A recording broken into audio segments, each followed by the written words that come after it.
What is going on, Ranger fans and hockey fans? Welcome to another edition of 407 Rangers. It is your host, Raymond Tapia. Make sure you leave a like, subscribe, and a comment. Turn on your notifications when I'm about to go live, upload a post, things like that.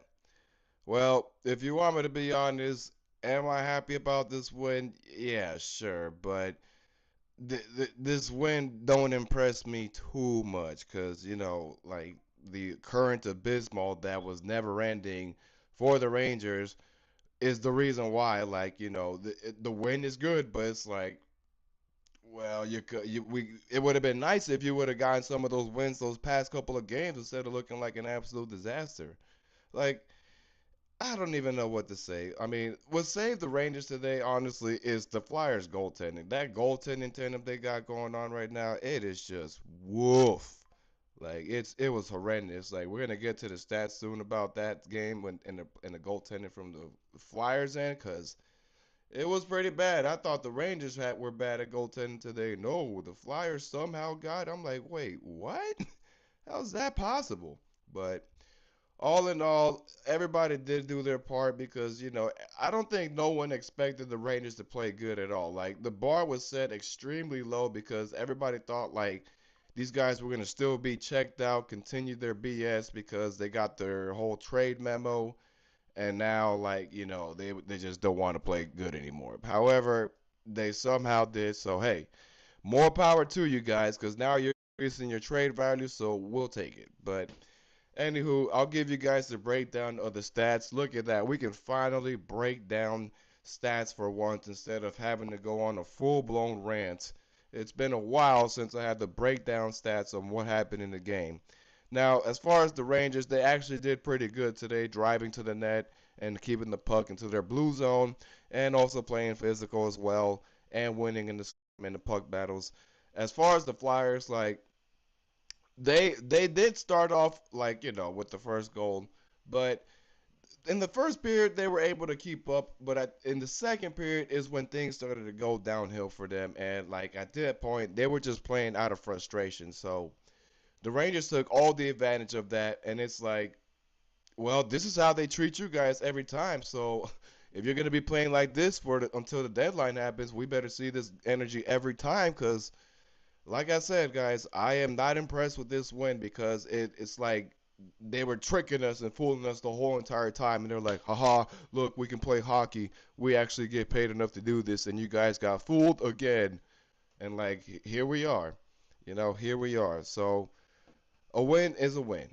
I will take it. I'm happy because with everything I got going on outside this channel, at least this win made it feel a little better because there's a lot going on. And I'm not even going to get to it, but yeah, so let's go ahead and break down the stats for the game today. And if you're on the chat, feel free to hop on the chat. Let me know what you guys feel or how you thought about the game. I will gladly read your chats and we can talk on the comments and things like that. So let's go ahead and break down the team stats. So for the team stats, Rangers and Flyers were pretty much evened out at 28. For your hits, this is why I said the Flyers were able to keep up, but the Rangers just outclassed them with the shots and the passing. So for your hits, the Rangers had 26, Flyers had 27. Your face-off wins, Rangers had 41, the Flyers had 23. Your face-off win percentages, Rangers were at 64.1 and Flyers were at 35.9%. Power play opportunities, the Rangers had 3, Flyers only had 1. For your power play goals, the Rangers had 1, Flyers had 0. Power play percentage, the New York Rangers was at 33, and of course the Flyers was at 0. Short-handed goals, surprisingly though, the Rangers did not have one, but the Flyers did. And for your total penalties, the Rangers only drew 2. Surprisingly, shocking that they weren't drawing penalties like hotcakes. And the Flyers happened to draw 4. So for your penalty minutes, the New York Rangers had 4. Philadelphia Flyers had 8. For your block shots, the New York Rangers had 21 block shots. Philadelphia had 13. Takeaways, Rangers had 3, Flyers as well, evened out at 3. For your giveaways, the New York Rangers had 17, the Flyers had 14. So let's go ahead and talk about the game. We're going to go ahead and break down play by play what went down for this interesting game that the Rangers had. I'm actually happy that Spencer Martin showed out because did I not say give Spencer Martin a damn shot? Look at that. Look at that. You see what happens when Sullivan actually tries to give faith and gives people a try for once instead of saying, I gotta stick with my older guys. They're gonna be the ones that are gonna try to help me win. Nope. You gotta suck it up, swallow your pride, let these other guys get more opportunities. Cause I, I don't know what more it would have took from Sullivan to realize like he's got to give other players a shot because like having all the other guys, your starters and everybody else who barely show up, all of a sudden can't show up. You got to have somebody show up. So I will give Brennan Othmann credit as well. Congratulations to him on his very first NHL career goal. I'm sure that felt like the shadow or the Grim Reaper of hockey just immediately lifted off his back. So now he can actually play way better hockey because I'm sure that was just like hingering in his head the whole season. So let's hope that that goal is the start for Brett because he's been doing good. So it ain't like he's been bad. It was just like, shot opportunities to get pinged and things like that, but not today. Not today. My bad, guys. The Astro Reflex is trying to kick my ass. But yeah, so like I said, guys, all in all, this a good win, but it's like too little, too late type of a win because it's like, why did it take a retool letter and Drury letting everyone know guys are getting moved for you guys to all of a sudden step it up? So let's talk about the game. In the first period, the Flyers did start off a little hot. They started going fast and physical and pretty much, trying to keep the puck into the zone, which it worked, but then like it's kind of faded. So at 6:22, yeah, Travis Konecny scored a goal with the snapshot, and then Trevor Zegras and Travis Sanheim with the assist in that play as well. But then the Rangers answered right back, and they tied the game at 7:05 thanks to Artemi Panarin with his snapper of his own, and Vinny Trocheck and Alexis Lafrenière was part of the setup on that play as well. So just like that, the game's tied 1 goal. And then from there, the Rangers were like, we're not done because we're mad at what's going on. At 7:26, Mika Zibanejad, which we're gonna talk more about him because he actually had a hattie. He scored himself a snapshot goal. Like these guys they were just all going for the snappers today. Like I don't even think there's not one wrister. These guys were just literally just hitting quick snappers into the net. So let's hope the snapshot might be what changes the shooting for the Rangers because you see every time they go for wrist shots or slappers, go for a little snappers when you're close by. That might actually give you the crease you're looking for to hit the net. But at 8:25, this was when Brennan Othmann finally got his moment, and he had scored himself the snapper as well. Will Cooley was part of the assist on that play too. So I was actually happy. I was like, oh, finally, thank you. Like now you can try to develop and be who you are, but it's gonna be a while because you guys know Dolan's developmental staff is just completely backwards. So I'm shocked that the younger guys they got now are actually doing something. But anywho, at 10:02, Will Cooley does draw the roughing penalty against Jamie Drysdale, but the Rangers were able to kill off the penalty, so no power play goal, no shorty or any of that. We go into the first intermission. So in the second period, Matiev Michkov pretty much draws a tripping penalty against Matthew Robertson. And, the Rangers, they tried to get the power play goal, but they didn't.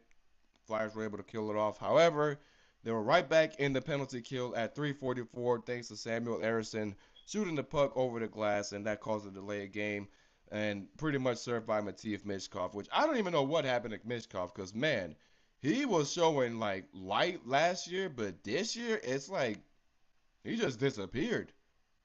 Like, I don't know what's going on. I don't know if the system that the Flyers have doesn't fit for him.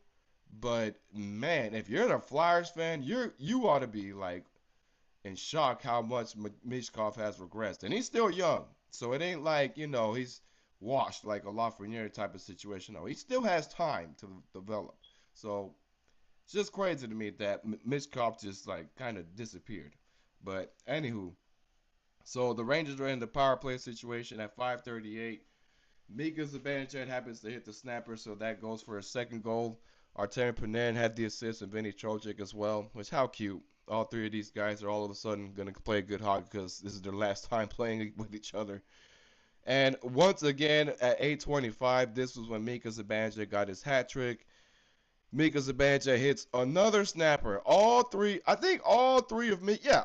Mika Zibanejad hit nothing but snappers and got a fucking hattie out of it. Like, no wristers, no slappers, no backhanders, just snapshots the whole fucking game. This is crazy. But yeah. So Mika with the snapshot goal, and then at 8:25, as I said, he hits another snapper. JT Miller had the assist as well, which it's kind of funny that now all of a sudden he wants to be a captain. Did you guys see in the practice video that Monty Walker had posted? He was trying to point out things to do with like Lafrenière and Will Cooley. It's kind of funny that all of a sudden it takes a fire jury chance.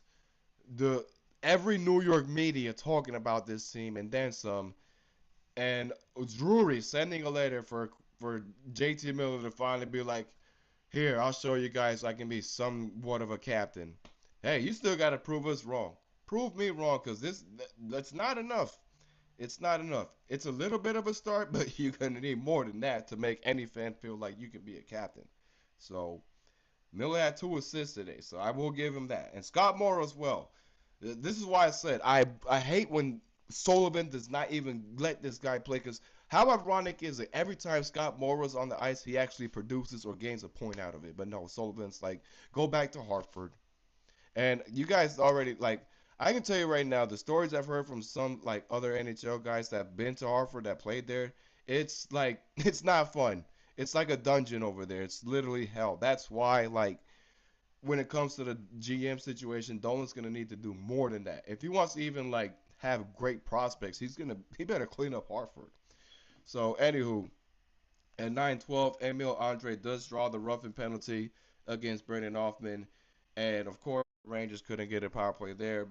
Flyers kill off the penalty on that play, and then at 14:31, Artemi Panarin he hits himself another goal with the wrister, and Alexis Lafrenière was part of the assist as well in that breakaway. So Lafrenière actually is not doing too bad. Like, let's hope he can continue. Like, let's hope he produces pretty much the whole second half of the season, and it'll be a little bit forgiving, just a little. But at 15:22, Nikita Grebekin draws the tripping against Matthew Robertson, and the Rangers are in another power play. However, this was when the Flyers did score the shorty, because at 16:28, Travis Sanheim off the breakaway from the Konecny pass hits a snapper, and just like that, the Flyers are just down like I think either 2 goals, 3 goals, who knows, but they had a lot of catching up to do. So second period ends, they go into the second intermission. In the third period, pretty much the Rangers were just like getting. I mean, I don't blame them. You're up a lot of goals, but at least they played. They were playing with comfort, but with a little grit. So that's like the best way I can describe it. So I'm not too mad at it. I'm not, because if you can do this for the rest of the season, you might shock the world. You might, but I'm still not gonna be fooled. You're not gonna fool us again. You're not. So we're gonna wait to see how this turns out still. So in the third period, the one and only goal that pretty much happened was for at 8:01 for the Flyers. Trevor Zegras got himself a wrister. Denver Barkey and Owen Tippett with the assist on that play as well. And then from there, like pretty much the Rangers were just trying to kill off the clock, make sure the Flyers don't get any chances to go in their zone and create opportunities to creep back into the game. Because I'm pretty sure a lot of the other Ranger fans are probably saying to themselves, the New York Rangers blowing a 6 goal lead would be the most New York Rangers thing to fucking do. And it wouldn't, I don't blame y'all.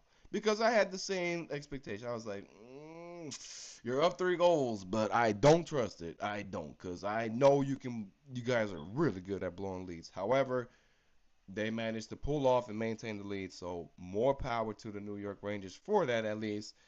And Spencer Martin, he had 3 goals allowed, 25 saves, an 893 percentage. Samuel Erison had 3 goals allowed, 22 saves, and an 880 percentage. Alexei Kolosov, his stats were just bad. It was just diaper shit. 3 goals allowed, 0 saves, and a triple donut percentage. Just garbage. Horrendous. Like, that's what saved the New York Rangers, man. But yeah, all in all, let's hope that this continues for them, and this might be the moment where the retool is happening, but at least things are starting to have a little tiny bit of a bright spot. But like I said, I am still like not fully convinced yet because for all I know, this might be one win and they start losing more games after that. So they gotta show me more. They're gonna have to show me more. Like you guys play the Ducks on Monday. This team plays. They go to the road on Anaheim. So let's see if them playing out west makes them, at least turn it around just a tad bit. Because you got one win, so now you got 24 more wins to go. And then if you beat the Ducks on Monday, you'll be down to 23. So now the Rangers are down to 24 wins to make the playoffs. So we're going to see if this team can really get you guys 24 of them to get there. Because it's, like I said, it's going to be a challenge for this team. And we'll see what happens because it's like I said, it was interesting that the retool letter happened and the guys did not let that get in the way of producing good hockey and things like that. So I'll give them credit for their sportsmanship. They at least showed sportsmanship, and then to say we're gonna quit on you guys because Chris Drury approached all of us and said we're all tradable. So at least the Rangers did that. I really hope Spencer Martin keeps this going and hopefully he gets an opportunity to start more games because if this doesn't show you that Martin might have a chance, I don't know what will. I don't. And Jonathan Quick needs a break. He truthfully needs a break from that shit. And I'm kind of glad that Martin might be the scapegoat to give Jonathan Quick a couple games to rest. Because I wouldn't mind seeing Jonathan Quick play, but he's like you start him once a game, one game per week type of guy. Like that's where he's at now. You can't just throw him to the wolves and feed and start him in 3, 4, 5 games in a row. No, Jonathan Quick, he's literally a one game per week kind of goalie. He's your backup goalie. So at this point, you gotta toss the keys to Spencer Martin and still let Quick be the backup because I think with Quick's mentorship towards Spencer Martin, that's when you can see more potential come out of him. I get it. He's 30 years old. Everybody thinks he's washed. But this is what we got. You got to work with what you got, Ranger fans. We got to work with it. So let's hope that today's win gives Spencer Martin a lot more of a passion and spark to be a better goalie so he can be the next upcoming backup guy when Jonathan Quick hangs it all up. And then from there, like, Igor's going to need help. Igor Shesterkin's going to need help. And I'm sure Jonathan Quick it's going to be tough for anybody to see him re-sign again because, like I said, he might just hang it up after this season. But there's no telling. It's still too soon. So I will keep you guys updated for Monday's road game against the Anaheim Ducks. It's going to be another Kreider and Trouba reunion once again and a Frankfurt Toronto too, I guess. But as always, y'all, thank y'all for watching. I will be uploading highlights. And I truly do appreciate y'all tuning in and hitting the like every time. But as always, y'all for watching. I'll see y'all Monday. You guys enjoy your weekend. I'm glad the Rangers at least got to give you guys a win to start off the weekend. And let's go Rangers. Let's hope this continues and the retool makes it even like better for us.